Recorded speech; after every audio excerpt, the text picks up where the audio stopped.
The echo of the eighth. They say that once every 100 years, a child is born with 8 teeth already in their mouth. Not gums, not swollen buds, teeth, fully formed, bone white, sharp, smiling. Such a child is not considered lucky, not touched by the gods, not gifted.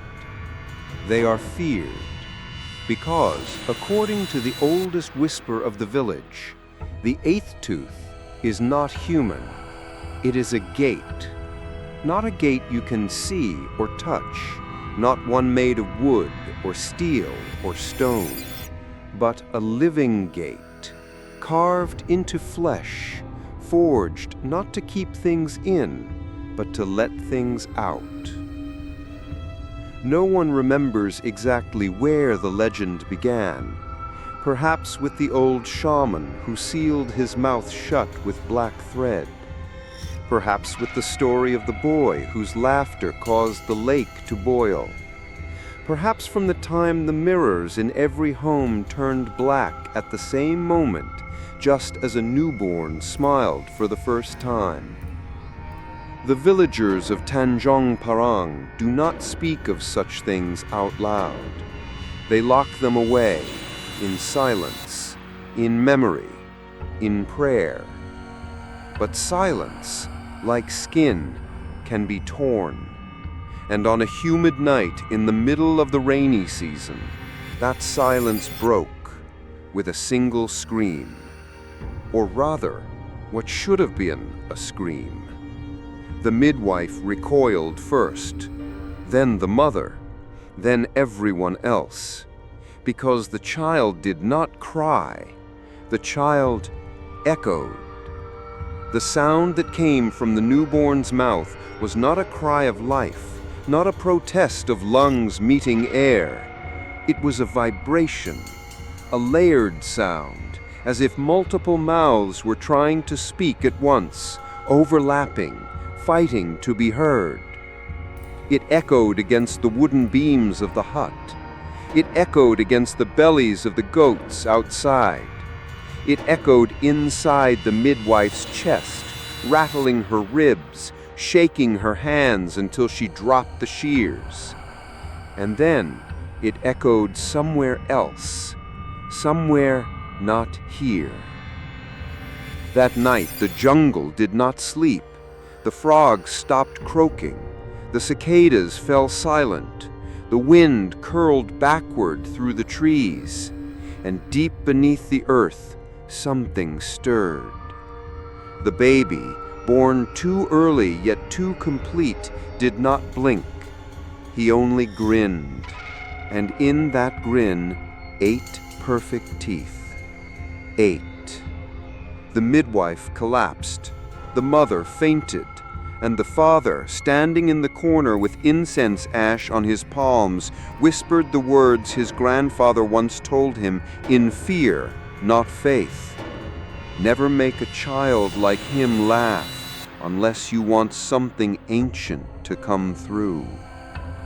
But it was too late. The child was already smiling, and from his mouth the echoes had already begun. The child who never cried. They named him Gani, after his great-grandfather, a name that once meant strength, honor, and a soul rooted in the soil. But the villagers never called him by name. They whispered another name, softer, darker, Anak Sunyi, the silent child. Because Gani never cried. Not once, not at birth, not when he was cold, not when his stomach should have been screaming for milk, not even when his baby skin broke into rashes or when fever burned his tiny limbs. He made no sound, yet the silence echoed. The night of silence. On the night he was born, it wasn't the lack of crying that terrified the midwife. It was the sound that came instead. Not a wail, not a gasp, but an echo. A strange reverberation, like the sound of a whisper bouncing down a deep well. It came from his tiny chest, from behind his still lips, and then from the walls of the hut. The echo moved, repeated, multiplied. Everyone froze. Even the oil lamp flickered in fear, casting shadows that didn't match the bodies in the room. The air grew thick, as though the jungle itself was holding its breath outside. And in the basket of banana leaves, Ghani stared straight ahead, eyes wide open, unblinking, smiling. 8 teeth. By the 3rd day, the mother noticed something wrong with her baby's mouth. At first, she thought it was milk stains. Then she touched it. Teeth. 8 of them. 4 on the top, 4 on the bottom. Smooth, small, sharp. Too perfect. The grandmother dropped her rosary. The midwife began muttering a protection chant. The father said nothing. He simply stared at the mouth that should not be smiling. Teeth before the cry, the grandmother said, voice shaking. That is a cursed order. A mouth that doesn't belong. An elder woman came, called only Ibu Kelam, the dark mother of birth rituals. She held the child up to her blind eyes, ran her finger across the baby's gums, then whispered, "These are not teeth. These are doorways." And she refused to stay a second longer. She warned them before walking barefoot back into the jungle, "Cover all mirrors. Do not speak his name after dark. And whatever you do, do not let him laugh." The bird. A few days later, the midwife returned, silent, pale, trembling, but carrying something. A myna bird, loud and cheerful, chirping in a small woven cage. She placed the cage beside Ghani, who was lying awake, staring at the ceiling. The bird sang. Ghani blinked once, then smiled. The bird stopped, instantly, as if its voice had been pulled out. Its beak opened and closed. Nothing came out. Then, violently, it threw itself against the cage bars over and over until it dropped dead, mouth wide, tongue missing. The midwife left the house without a word. She was never seen again. The mirror test. The mother, desperate to prove the elders wrong, broke the rule one night. She uncovered a mirror, held it up, looked. She did not see herself. She saw something behind her, a version of herself perhaps, but older, hollow-eyed, holding a child that was not Ghani. The child had no eyes, just a mouth with far more than 8 teeth, a mouth that kept opening and opening and opening. She screamed, covered the mirror with a cloth soaked in holy oil, but the image stayed with her. From that night on, she never looked at her reflection again. Village agreement. Fear spreads quietly, like mold under a bamboo floor. The village elders gathered. No one spoke Ghani's name. No one blamed the family, but a silent pact was made. No laughter near the child. No sudden joy. No peekaboos. No jokes. No mirrors. No music. No festivals. If you pass him on the path, look away. If you hear a sound that echoes without reason, run. And above all, never make the child laugh, because when he does, it's not joy that comes through. It's something else, something waiting behind teeth. The forbidden teeth. The villagers called them teeth, but they were too white. Not the white of baby enamel, not the dull ivory of a child's first smile. These were porcelain, smooth, polished, and cold. When light touched them, they didn't glow like human teeth. They reflected like mirrors. The teeth that shouldn't be.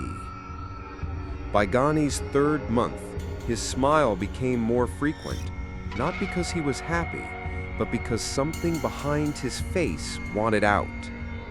When he smiled, strange things happened. The old dog next door howled until it went blind. Chickens refused to enter their coop, and a mirror, one that had been forgotten under a blanket, cracked into 3 jagged pieces the moment the boy looked toward it. And still, Gani never cried. He smiled. Smiled when there was no reason to. Smiled when the wind changed direction. Smiled when no one was watching. But those who saw the smile never forgot it. The vet's visit. A veterinarian from a neighboring town came to examine the animals. The chickens had stopped laying. The dogs were refusing to bark. Even the insects in the village had gone quiet. He didn't believe the villagers' superstitions until he met Gani. The boy was sitting on the porch, wrapped in a blanket, quiet, still. The vet crouched. "Cute little guy," he said.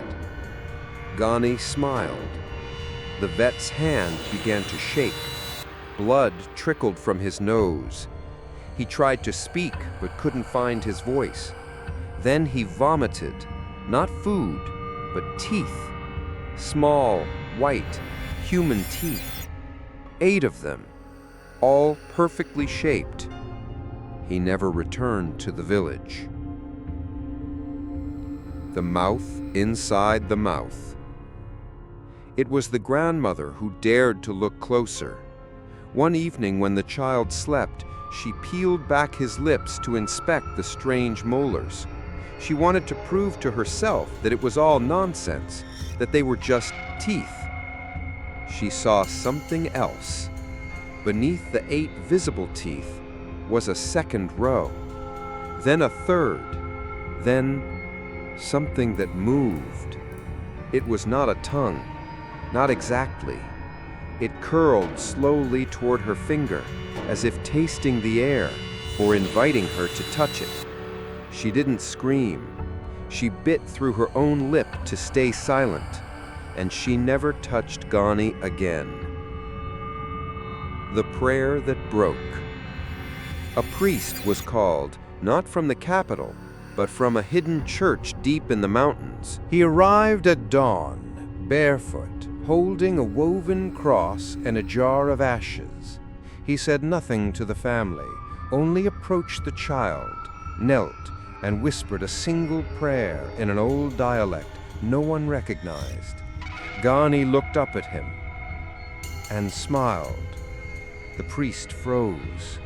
He began repeating the prayer louder, faster, shaking the cross. The child's grin widened. Then the echo returned. The walls hummed. The prayer warped. It twisted in the priest's mouth, like the words no longer belonged to him. And then the cross in his hand cracked. A second later, the priest fell to the floor, mouth wide, eyes rolled back, and from his throat came 8 different voices, all screaming over each other. Not one of them was his. "Let us out." That night, Gani smiled in his sleep, and through the thin walls of the hut, the villagers heard voices, not speaking, but pleading. "Let us out. We're hungry. Open the gate. We remember your name. Let us out. Let us out. Let us out." The parents tried to pretend it was just the wind, but the wind doesn't speak with your mother's voice. or mimic the laugh of a sibling long dead. The wind never echoes inside your dreams, and the wind never begs. The rule returns. The elders gathered once more. This time no one objected. A decision was made: seal the child's mouth. Not to harm him, but to protect what remained of the village. They would perform an old ritual, the Sumpa Gigi, the tooth binding, a forgotten rite that had not been used in 100 years. They found the old mask, the bone thread, the black wax, and they prepared for the ritual. But something was waiting behind the 8th tooth, and it was already smiling, the fogged mirror. There are no winters in Tanjung Parang, but on the day of the ritual, the mirrors froze, not with ice, but with something worse, breath, the kind that fogs the glass from the inside.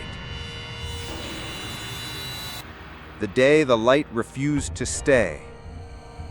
At dawn, the villagers brought the sacred items for the Sumpa Gigi ritual: a wax seal carved with teeth symbols, black thread soaked in goat blood, the ceremonial mask made from banyan bark and fishbone.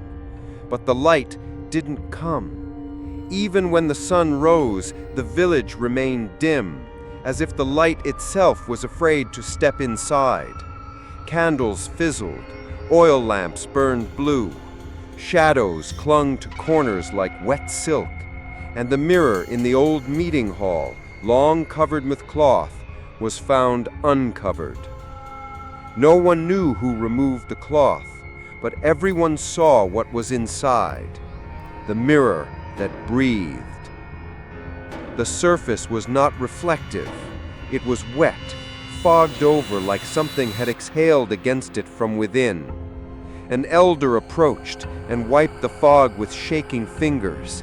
Behind the glass, he saw something move. A face. No, faces. Layered, overlapping, screaming, smiling. And just before he dropped the cloth in terror, he saw the face of his dead daughter, grinning with blood between her teeth, whispering from behind the glass, "You let him laugh." Ritual interrupted. They gathered in the hut. Gani sat still, wrapped in white cloth, eyes half closed, mouth gently parted. The priestess began to chant in the forgotten tongue, but her voice faltered because the mirrors they had covered, every mirror in the house, began to fog, one by one, from the inside. A low vibration filled the air like glass about to shatter, and then came the whispers. "He is not the gate. He is the key." The mother screamed, tried to run, but the floor bent beneath her like rubber. The walls pulsed as if breathing. And Gani, he smiled, and the candles died. What they saw. In the final seconds before total darkness, each person in the room saw something different. The father saw his reflection wink at him and slit its own throat with a smile. The priestess saw herself giving birth to a mouth. The elder saw his own eye hanging from a string of teeth. But all of them heard the same sound, laughter. Not from Gani, but from inside the mirror. And it wasn't laughter meant for joy. It was the kind that follows you, the kind that eats silence, the kind that doesn't stop echoing once it starts. The mirror cracks. The largest mirror, the one on the back wall, shattered, but not outward, inward, like something had pulled it from the other side. And in the shards that fell, they saw movement, crawling, like fingers made of fog and bone, dragging across the broken edges. Something tried to come through, but the ritual circle held just barely, and the child, now staring into the cracked mirror, whispered for the first time in his life, "They found the mouth." After the attempt, the villagers fled the house. No one spoke of what they saw. The hut was boarded up. No one entered again. And from that day on, no mirror in Tanjong Parang stayed clean. Every morning, even before breath or heat touched them, they fogged. And behind the fog, if you stared long enough, you could still see something smiling, waiting for a child to laugh again. Voices in the smoke. Smoke in the village was never just smoke. It carried scent, memory, warning. But after the failed ritual, the smoke began to speak, not through words, through breath that didn't belong to the living. The first fire. It began in the kitchen of the widow Myrnie. She was boiling lemongrass to cleanse her home, a practice passed down through 5 generations. She never lit candles again, because as soon as the pot began to steam, the smoke turned black. It rose not upward, but sideways, curling along the walls, brushing the surface of a hidden mirror like a finger. And then it spoke. Myrnie swore she heard it, the voice of her husband, who died 3 years ago, calling from inside the steam. He's smiling now, Myrnie. Tell them to cover the mouths. She poured the pot onto the ground and ran, but the smoke stayed behind, still whispering. The return of the midwife. 3 nights later, the midwife returned, or something wearing her skin did. She walked into the village barefoot, soaked, eyes hollow, lips pale. She did not speak. She simply entered the temple, stood before the sacred fire, and placed her hand directly into the flame. No scream, no flinch, only one thing passed her lips. The 8th has opened. Then she collapsed, and her body turned to smoke before it hit the floor. The smoke twisted upward and formed a shape not human, but with too many mouths and no face. Then it sank into the walls. No one dared approach the temple again. Children begin to hear voices. That week, every child in the village under 7 began hearing voices in the cooking fires. Some giggled at first, whispering, "The man in the smoke says funny things." Others cried. One child, Ika, burned her hands trying to silence the pot on the stove. She kept screaming, "He keeps laughing! He keeps laughing!" Her hands healed. Her voice never did. The boy and the ash. Ghani didn't cry. He never had. But now he also didn't blink. For hours he would stare at the smoke rising from incense coils, his head slightly tilted as if listening to a joke only he could hear. Sometimes he whispered back, and every time he did, ash fell around him, not from the incense, from nowhere. And the ash spelled words on the floor. Almost through. 2 more smiles. Tell the mirrors to watch. The woman who laughed. There was only one woman who dared mock the boy. Lena, a traveler passing through the village, had never heard the stories. She called Gani strange but cute. She joked, "Bet he bites if you're not careful." And when he smiled at her, wide and silent, she laughed. A real, full laugh. The next day, her mouth was gone. Not torn, not stitched, just gone. Smooth skin stretched from cheek to cheek. She tried to scream, but all that came out was smoke, thick, dark, and laughing. The final warning. The elders gathered a third time, but this meeting wasn't silent. It was panicked. The fires were no longer safe, the air no longer still, the boy no longer a secret. They decided one final thing.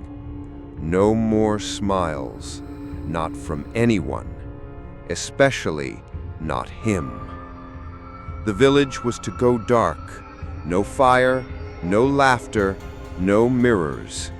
Only silence, only fear. And still, inside his little room, lit only by ash and breath, Gani smiled. The failed purification. When the jungle no longer speaks at night, when fire forgets how to burn clean, when mirrors fog from within, the villagers know it's time to call the Bone Walker. The arrival. He came at dusk, cloaked in bark and cowrie shells, his face hidden behind a mask carved from a human femur, etched with teeth. He was called Dukun Tulang, the Bone Walker. Not a priest, not a shaman, something older. He spoke no blessing, he asked no permission.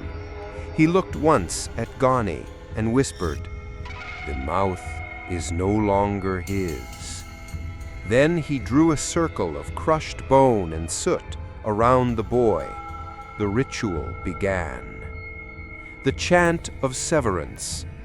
The Bone Walker's voice did not echo, it absorbed sound. As he chanted, the shadows bent, the mirrors in nearby homes cracked, dogs howled, not in fear, but in recognition. The boy remained still, silent, watching.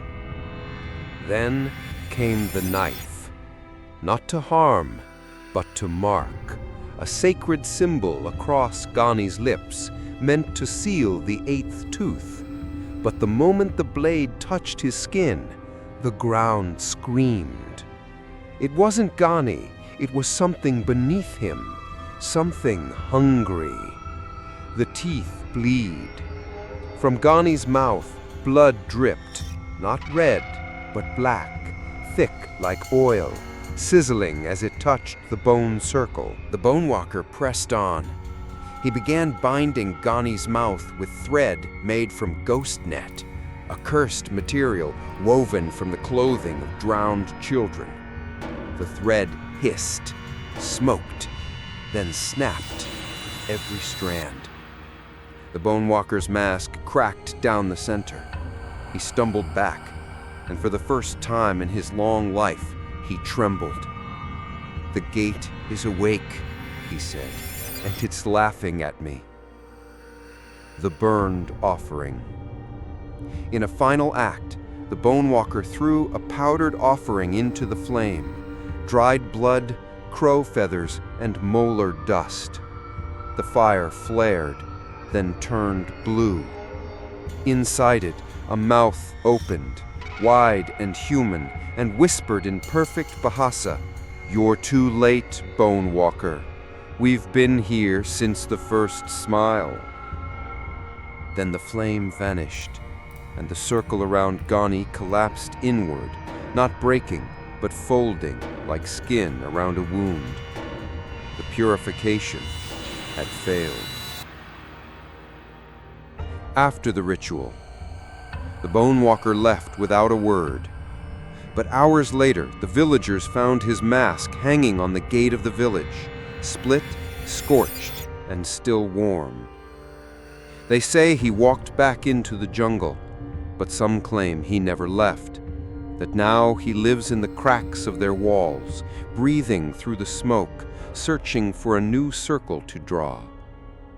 Inside the hut, Ghani sat upright, eyes glowing faintly, lips twitching, and for the first time, he laughed. It was small, dry, crooked, but it echoed, and echoed, and echoed, until the mirrors wept ash. The faceless things in the trees. The jungle had always been alive. It sang at night with insects and frogs. It breathed with rustling leaves and branches that swayed like dancers. But after the failed purification, it stopped. No chirps, no croaks, no rustling, only stillness and something watching. Eyes that weren't eyes. The children were the first to see them, shapes in the trees, not hiding, just standing. Not men, not animals, not spirits the villagers could name. Tall, thin, pale, with skin too smooth and no faces, just empty ovals where features should be. But somehow you knew they were looking at you. And if you looked too long, you'd forget what eyes were supposed to be. The return of the echo. Each night, Ghani laughed once. Just once. Softly, briefly, like a cough wearing a smile. But every time he did, one of the faceless things stepped closer to the village. And when they moved, the jungle bent with them, trees leaning unnaturally as if forced to bow. The echo of his laugh lingered in the trees for hours, bouncing like breath through bamboo. "It's not him laughing," an old man whispered. "It's them, through him." The woman at the edge. A woman named Dara lived alone by the forest line. One morning she found footprints outside her window. Bare, long, toes, too many. She built a ring of salt, burned incense, and prayed with her back to the trees. But at midnight, she heard Ghani's laugh from deep in the forest. And when she looked outside, she saw them, 5 of them, standing just beyond the banana trees, still, tall, faceless, smiling, not with mouths, but with presence. She screamed. The next day, her house was empty. No blood, no body, only the salt ring, and a child's tooth in the center, white, perfect, still wet. The trees start to speak.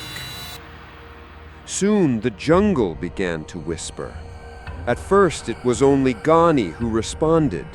He sat by the window at dusk, nodding, giggling silently, tapping his fingers to some unheard rhythm in the leaves. Then the other children began to hum in their sleep, a low, throaty sound, no melody, just vibration, in sync with the rustling of the canopy. Their parents tried to wake them, slap them, cry, but the humming wouldn't stop, until Ghani stopped smiling. Then silence returned, but never for long. warnings from the oldest tree. In the heart of the forest stood a cursed tree, older than any map, twisted with ropes and broken bones of old offerings. No one dared approach it, but one morning every villager woke to find a fresh carving on its trunk, letters they didn't write, written in blood, drying slowly in the heat. "You're feeding it." No one knew what "it" meant, but that evening, as the sun bled over the horizon, the faceless ones returned, now closer, now watching not just the forest, but the village square. And they were no longer still. They were breathing. Gani's eyes. That night, Gani opened his eyes in the dark. His pupils were no longer round. They were vertical, like slits, like mouths. And when his mother tried to touch his face, he whispered, not with voice, but with wind, "They're almost here." Then he smiled, and every mirror in the village cracked from the inside out.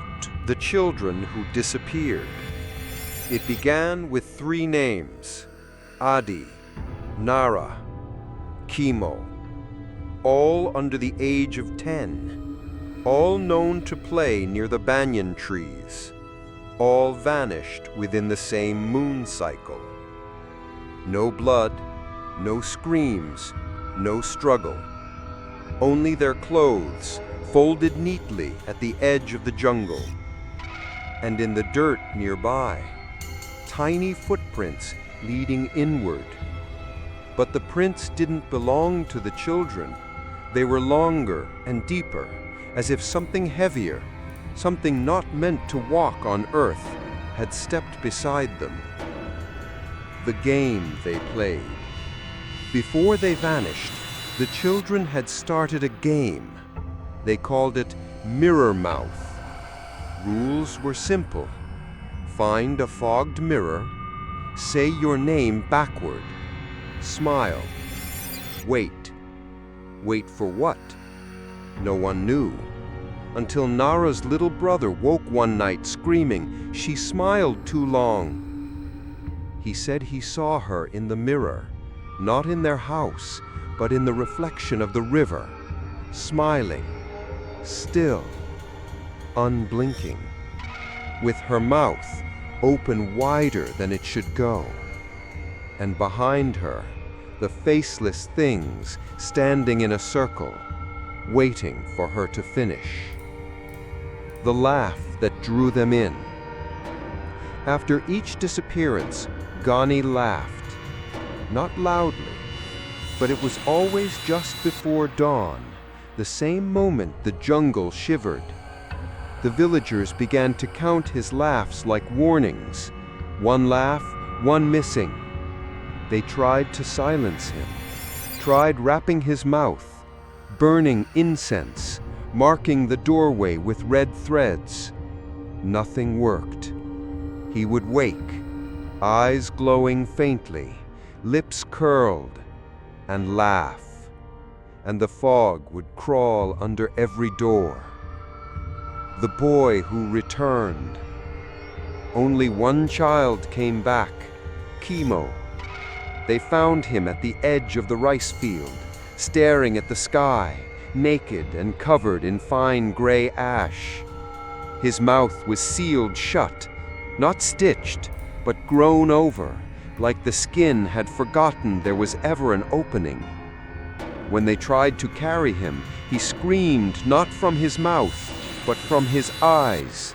Tears of black fluid rolled down, and when they dripped onto the ground, they sizzled like acid. He whispered with his breath, "Too many mouths, not enough names," and died before sundown. Inside his clenched hand, a tooth, not his, not human. It had 2 roots and writing etched into the enamel. The decision. The village was dying, not with fire, not with disease, but with fear that had no language. So the elders made a choice. No more children near Gani. His house was to be sealed with stone and spell. Even the mother was forbidden to enter alone. But before the order could be carried out, 2 more children vanished, this time from inside their locked home. No broken windows, no open doors, only the faint scent of ash and the sound of something breathing in the mirror above their bed. The smiling wind. Each night now, the wind carries a giggle. It's soft, like a child playing. But no children are playing anymore. Doors are locked, windows covered, but still laughter leaks through the cracks, and with it, the jungle sways in rhythm. The faceless watchers now crouch, low, ready, their limbs longer, their backs arched too tightly over bone. And Gani? He waits at the window, smiling, smiling, smiling. The ancestors' mirror. Long before Gani was born, long before the village was named Tanjung Parang, there stood a temple made of obsidian and bone, buried beneath the roots of the forest. Its priests had no faces, its worshippers had no names, and in its center was a mirror that didn't reflect you, it remembered you. The locked room. Gani's grandfather had once been the village's record keeper. Before he died, throat swollen, eyes blackened by something no doctor could explain, he locked one room in their house with 7 iron bolts and never spoke of it again. But after the 5th child vanished, the mother broke the door open. Inside, dust choked the air. Old scrolls lined the walls, brittle with time, and leaning against the far corner, wrapped in yellowing cloth, was a mirror. It was taller than a man, framed in carved teeth, and cold to the touch, though no light touched it for decades. Carved along its edges were words in an ancient tongue. Only those who carry the 8th may open the 9th. What the mirror showed. When the mother uncovered the mirror, it didn't reflect her. Instead, she saw a boy, not Gani, but another. Same smile, same teeth, but behind him stood a woman, her own face twisted with grief. She watched the boy walk toward the mirror, inside the mirror, raise one hand, and vanish. Swallowed not by glass, but by mouths. Layer upon layer of gnashing, grinning mouths that opened wide like blooming flowers, swallowing light, sound, even her scream. She staggered back, tried to run, but the mirror stayed open, and from inside came a voice, not hers, not Gani's, but older, cracked, and cruel. He is not yours. He was returned to you, but he belongs to us. The hidden ledger. Among the scrolls was a single leather-bound book, the 8th Born Chronicle. It was a record of every century, and in each, one child was born with 8 teeth, always male, always silent, always smiling, and each time the village had tried to stop it. They failed. One entry, dated 1789, was written in blood. The child smiled.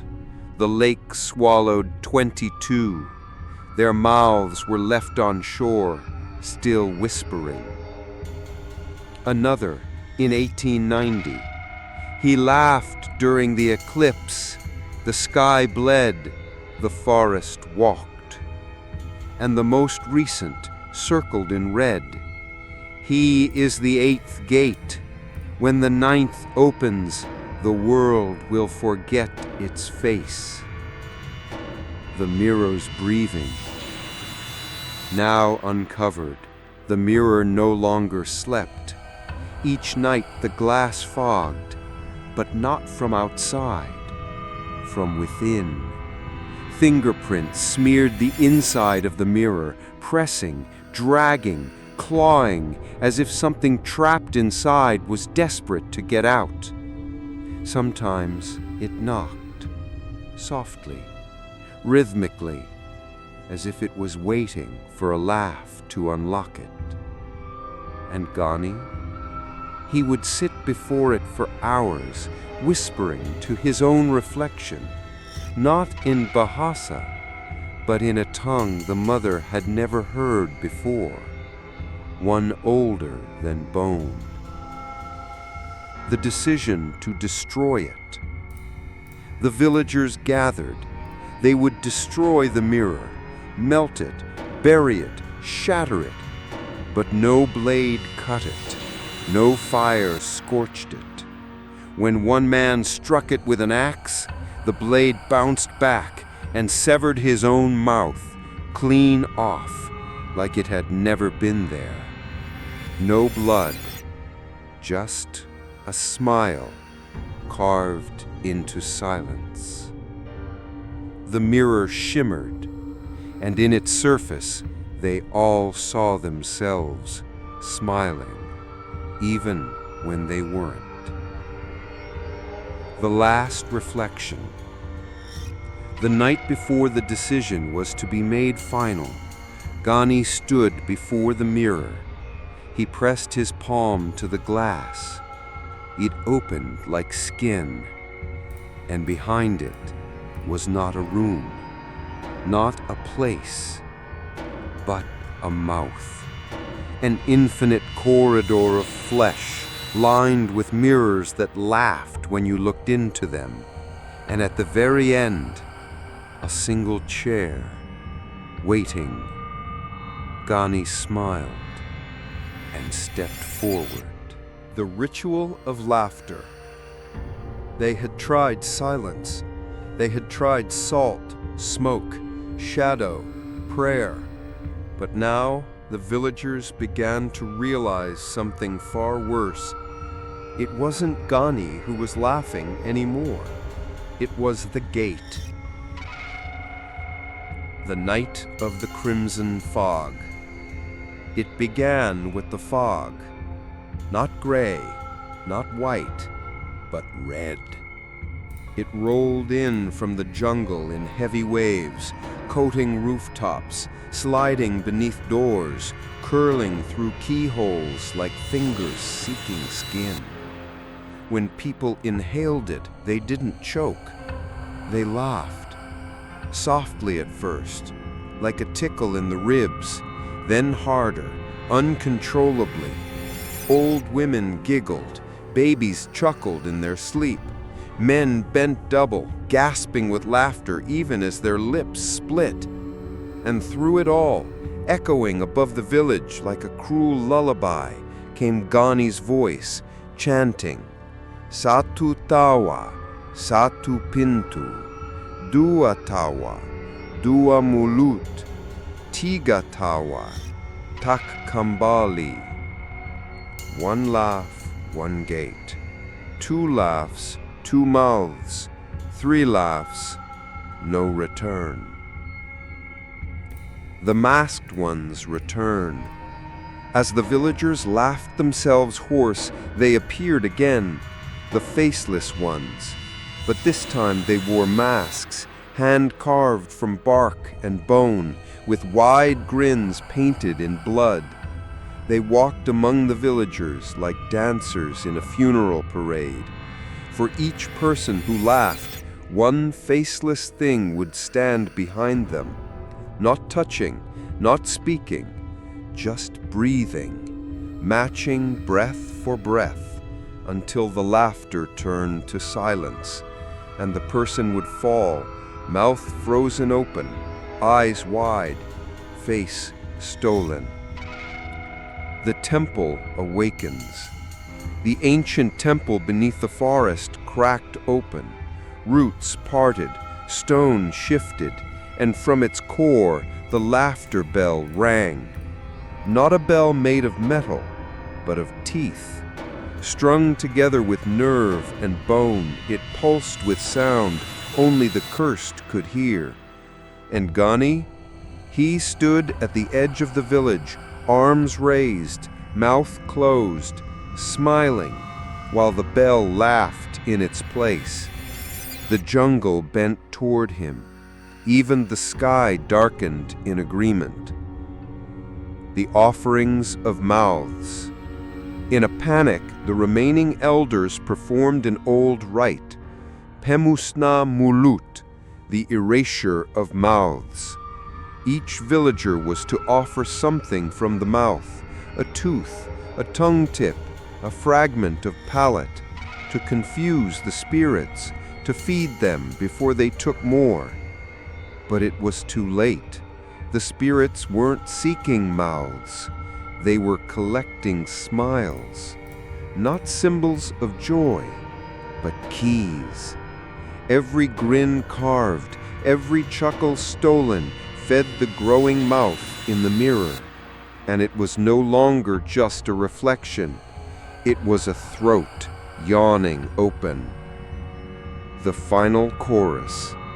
At midnight, Gani laughed, a full, open, joyous sound. But it wasn't from joy. It was invitation. The faceless ones stopped moving. The villagers fell silent. And the mirror in the ancestors' room split wide, not cracked, not shattered, but peeled like skin. From within came light and then sound, a chorus of voices screaming and laughing in unison. Hundreds, thousands, all those who had smiled too long, all those who had been taken. They poured out of the mirror as smoke with mouths, and wherever the smoke touched, people vanished. Only their echoes remained. What the jungle saw. The trees watched as the village disappeared house by house. No fire, no flood, just laughter, then silence, then nothing. Only Gani stood at the edge, watching his world fade, his smile unwavering. And when the last soul was taken, the fog curled around his feet like a robe. The mirror closed. The mask on his face, one he had never worn before, smiled wider. And in the voice of someone long dead, he whispered, "The ninth is almost open." The ninth gate. They say there are only 8 directions: north, south, east, west, above, below, within, without. But there is a ninth, a direction not meant for flesh, not mapped, not drawn, a direction that points backwards through the smile. And now it was open. The disappearance. By morning, the village of Tanjung Parang no longer existed on maps. Not burned, not buried, just absent. Where roads once led to homes, there was only cracked earth. Where names once lived in memory, there was silence. Only the jungle remained, thicker now, darker, guarding something it could no longer contain. At its center, a house with no door, only a single mirror embedded into its walls, still fogged, still breathing, still waiting. Inside the smile, Gane walked without footsteps. His body no longer cast a shadow, not because there was no light, but because light did not recognize him anymore. Within him, the eighth tooth pulsed, not with blood, but with echo. Every beat was a knock, every knock a question. And finally, the mirror answered. It melted open like liquid mercury, and behind it, the ninth gate. It was not a gate of iron or wood or bone. It was a grin, massive, suspended in blackness, floating in a sky that blinked with eyes made of sound. It whispered without moving, "You brought us home, little key." What lies beyond? Through the ninth gate was not death. Death has rules. This place had none. Only repetition, only laughter that ate itself, only the memory of flesh stretched thin like paper soaked in oil. And in the center of it all stood a throne made of silence. On it sat no one, but it laughed, constantly, and every time it laughed, a world vanished somewhere else. The smile that eats. Gane walked toward the throne, not as a child, but as the eighth born of the eighth cycle. He was no longer smiling. His mouth was gone, erased, not needed anymore, because he had become the gate. His skin flaked into ash, his bones folded inward, his eyes smiled for him, and when he opened himself to the throne, he spoke not words, but vibrations. One more world, one more mouth, one more mirror to break. And the throne answered, "We remember your laughter. We remember your kind."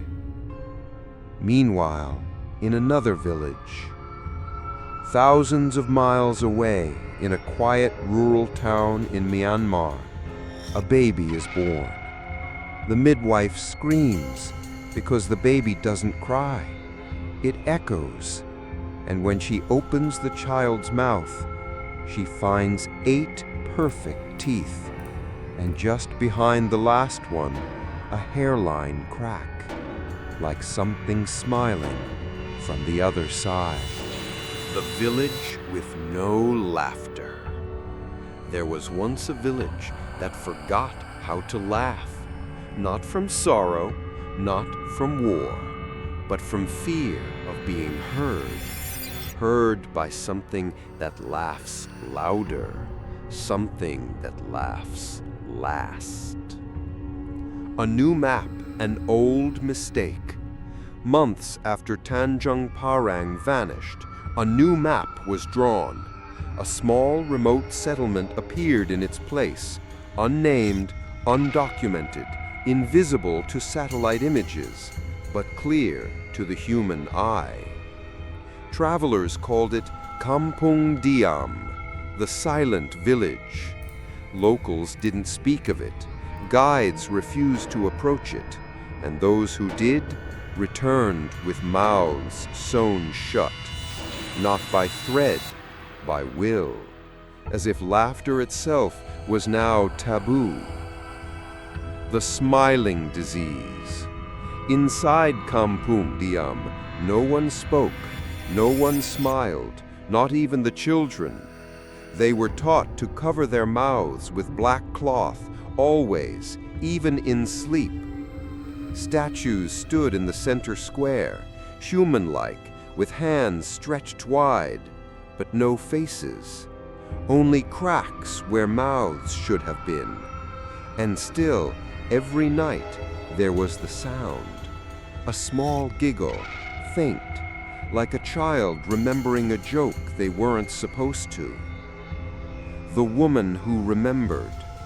She came from outside, not a tourist, not a pilgrim, just a widow looking for her missing niece. The villagers wouldn't speak to her, only handed her a page torn from an old ledger. It read, "When the 8th laughs, silence must follow, or the 9th will feast." She stayed one night, and in that night she dreamed of a boy sitting in a mirror, pulling laughter from his mouth like ribbons, wrapping them around throats, around limbs, until the people in her dream forgot who they were. She woke with a smile she didn't remember making, and she never left. The masked school. Children went to school in silence. They learned sign language, but not to communicate, only to warn. Each gesture had only one meaning. The mirror moved. The window breathed. Do not look when it fogs. Someone laughed in their sleep. And the worst one? A single finger to the lips, held too long. It meant, he's coming back. The mirror in the well. At the center of Kampung Diam was a sealed well. No water, no rope, just a mirror embedded at the bottom, unreachable, but always visible, no matter the light or angle. It showed no reflection, only the sky, but not the current sky, a red one, cracked and dry, filled with floating teeth. The elders called it Mulut Kesembilan, the 9th mouth. And each year, on the night of Garni's birth, the mirror would ripple, and from it came a whisper, "You smiled, you shouldn't have." The next day, someone always vanished, always with their mouth left behind. The rule. The village had only one law: never smile, not even in your dreams. And if you did, if the corners of your lips betrayed you, even slightly, you were taken, not killed, not consumed, replaced.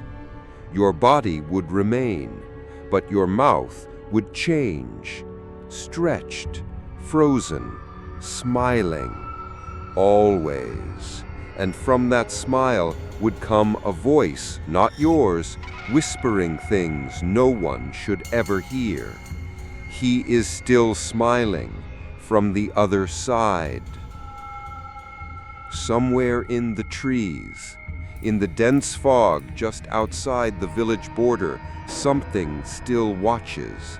It doesn't speak, it doesn't move, it only waits, with its head tilted sideways.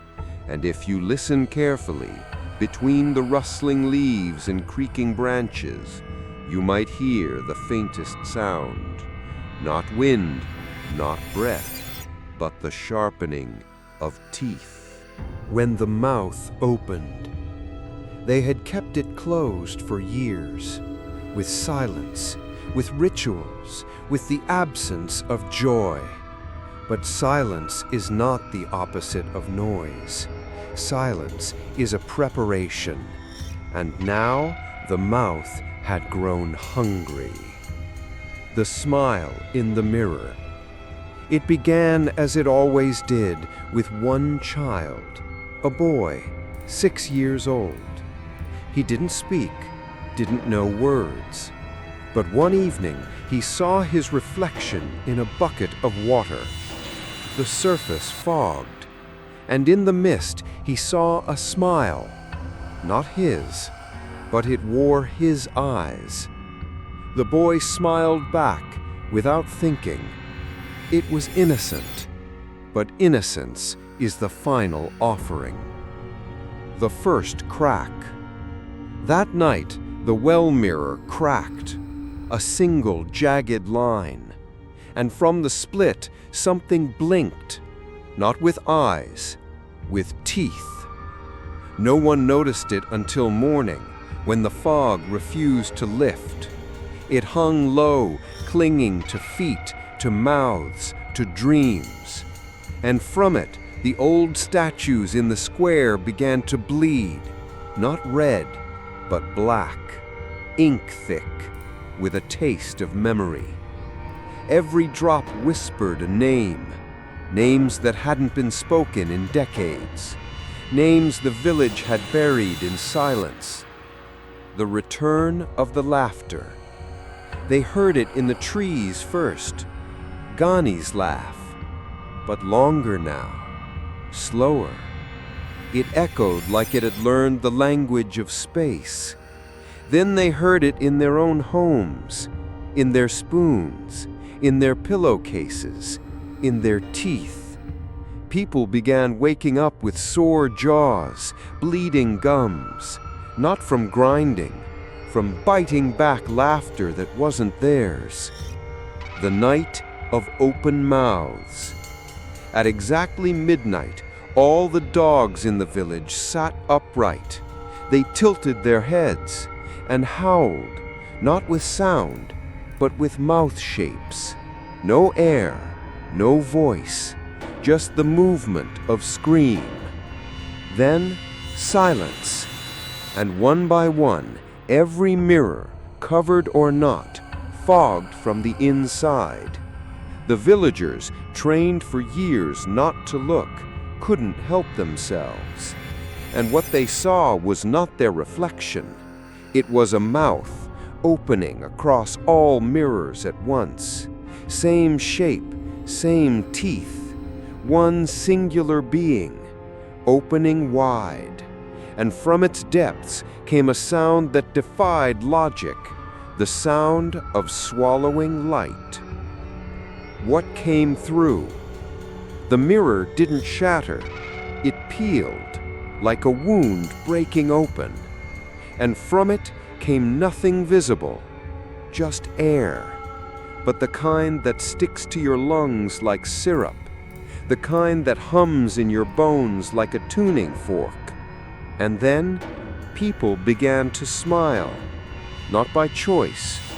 Their lips cracked, curled, pulled back until they split at the cheeks. Some screamed, some begged.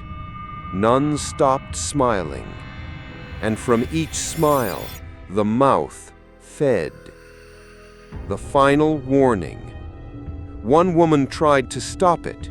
She carved silence into her face, removing her lips entirely. She stood at the well with fire, with salt, with blood drawn from her own hands, and she shouted into the mirror, "He is not welcome here." The mirror responded, not with words, but with a reflection of her, laughing, a laugh she had never made, a sound she had never learned. She dropped the fire, and the mouth opened wider. The mouth that was the sky. The next morning, the villagers awoke to find the sky smiling. A long red grin stretched from horizon to horizon. Teeth floated like clouds, and the sun blinked once, then turned to ash. The day never came, only dusk, only echo, only a single phrase written in fog across every window. Now that we've spoken, we'll never be quiet again. Ash, teeth, and names. When a name is forgotten, it dies.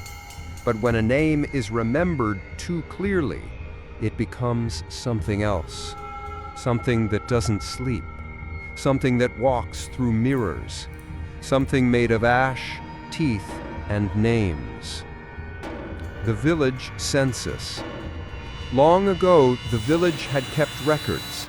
Names etched into bamboo. Family lines traced back to the first rice planting. prayers written in long curling strokes beneath each child's birth. But after the mouth opened, the books turned to dust. Literally. Each page crumbled overnight into gray, scentless ash. Only one word remained in every book, burned into the covers like a scar. Gani. Ash in the shape of children. It rained ash for 3 days, but not from the sky, from mirrors. Every surface that had once shown a face now exhaled slow spiraling columns of ash. And when the villagers swept the ash into piles, they noticed something horrifying. The shape of tiny hands, outlines of infant teeth, footprints leading inward, not away from the homes, but toward the mirrors, as if the children had returned, not in body, in remembrance. Teeth in the soil. Farmers still tried to grow things. Instinct, desperation. But when they dug their fingers into the soil, they found teeth. Thousands of them. Not fossilized, not animal. Human, small, new. Some still had pink flesh at the root. Some were engraved with names. Names the villagers recognized. Children, siblings, parents long dead. "They're planting us," one elder wept. "They're planting our names." The naming wind. One night, the wind began to whisper again. But this time, it wasn't language. It was recognition. You'd hear your name called in the voice of someone who had no mouth. And when you turned, you'd see a reflection of yourself in the dark, but not truly you. A version with no eyes, no voice, only a grin. And if you answered back, even a whisper, that version would step into your place, and you would disappear. Except your name, that would stay, echoing in the soil like a rootless scream. The forbidden word. The villagers agreed never to speak his name again, not in prayer, not in memory, not even in thought. But that made it worse, because the mouth feeds on forgetting, and in the absence of a name, it creates one of its own. One night, every child woke up with the same word on their tongue, Gani. They didn't know why they said it. They didn't even remember doing it. But by morning, their voices were hoarse, and every mirror in the village had fogged up from the outside in, as if the reflections were trying to breathe out. The map burns back. An outsider, a researcher, tried to document the village. He came with GPS, drones, notebooks. But the moment he wrote Kampung Diam into his journal, the paper burned, from the ink outward. And when he spoke the word Gani into his voice recorder, his own teeth cracked, all of them, fell into his lap like broken glass, and from his mouth came a single whisper, "We don't forget him. He remembers us." He vanished before he could leave the jungle, but his voice continued recording. 3 more hours, all laughter, none of it human. What the ash remembers. By the end of the week, nothing remained of the village but dust. Not ruins, not blood, just gray ash and scattered teeth, and the single phrase etched in a stone at the center of the square. He is no longer a boy. He is a language, and we all speak him now. The eternal smile. There is a kind of smile that doesn't belong to joy, a smile that survives fire, that outlives bone, that remembers even when faces are gone. It is the first shape memory makes when it wants to stay. And now, the world was full of it. Cities begin to smile. It started small. A grainy photo in Jakarta, a commuter smiling too widely on the train, eyes vacant, mouth stretching past normal skin. A school in Kuala Lumpur where every child turned in the same drawing, a figure in the mirror grinning, and the word Ghani repeated over and over like a chant. Then came the reports from Seoul. People looking into their phone cameras and seeing someone behind them, smiling, even when alone, even when the cameras were off. The broadcast that never ended. A radio signal leaked from somewhere in Sumatra. No one claimed it. It had no intro, no voice, no music, only laughter. Layered, warped, distorted by distance and hunger.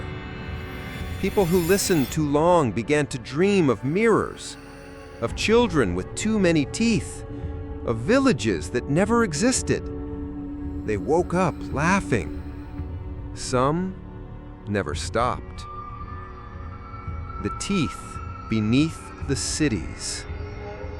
Construction workers in Manila uncovered bone tunnels beneath a mall, perfectly carved chambers filled with teeth arranged like calendars, thousands of them, each tooth engraved with a date.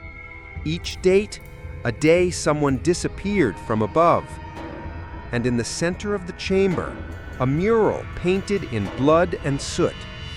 A smiling boy. No eyes, just a name painted across the ribs of the world. Ghani, the cult of the smile. It wasn't a religion. It didn't need faith. Only reflection. Only repetition. Only a single rule. Smile when spoken to. They gathered around fogged glass, around river surfaces, around polished knives, waiting for their reflection to smile first. When it did, they would smile back and vanish. Their bodies left grinning, their names erased from memory. But their teeth always remained. The final broadcast. One night, all screens went black. Phones, TVs, laptops, even billboards. And then, a face appeared. No introduction, no warning. Just a child, eyes full of static, smiling. And a voice beneath the image, layered with thousands of echoes, speaking a single line in perfect clarity. We are not lost. We are smiling forever. Then static, then blackness. But the smile never left the screens. It stayed, burned in, burned through. What remains? There is no more laughter in the world. Only echoes. Only shapes of mouths in dust. Only reflections that lean too far forward. The sky does not speak, but it grins, red and cracked. The wind no longer howls, it giggles. And if you walk past a mirror now and see yourself smile, stop. Do not answer it. Do not smile back. Because if you do, you'll stay. And the smile will leave in your place. The silence after laughter. When the last mirror cracked, when the last name turned to ash, when even the sky stopped grinning, there was only silence. But it was not peace. It was emptiness with memory. The kind that hums, the kind that waits, the kind that still listens. The world with no reflections. People forgot what they looked like, not from blindness, but because mirrors no longer worked. They still hung on walls, still gleamed in light, but they showed nothing, not even fog. Just a blank window to somewhere no one could name. And sometimes, when you walked by, you'd feel something tug behind your eyes, a question without language, as if your reflection was trying to remember you. The children who never existed. Hospitals stopped recording cries. Babies were born with closed mouths, sealed smooth. Doctors tried to fix it. Surgeries, reconstruction. But the moment they stitched in lips, the infants would smile. Not wide, not forced, just knowing. And the room would fog, and somewhere in the hospital, a mirror would breathe. The boy in the wind. He doesn't have a body anymore. He doesn't need one. He's not a ghost. Ghosts belong to death. He belongs to language. And wherever someone remembers the sound of laughter, wherever someone says the word smile without thinking, the wind carries him back. Sometimes in the rustle of curtains, sometimes in a breath that wasn't yours. And if you feel it, you're already being remembered. The last journal. In a box beneath a collapsed shrine, explorers found a journal sealed in wax. It wasn't dated. Most pages were empty, except one, written in jagged, urgent hand. If you find this, you haven't smiled yet. Do not look at your reflection. Do not speak his name. And above all, do not laugh when you don't know why. The journal crumbled upon reading, but the words stayed. Inside their heads, whispered again and again by mouths that no longer existed.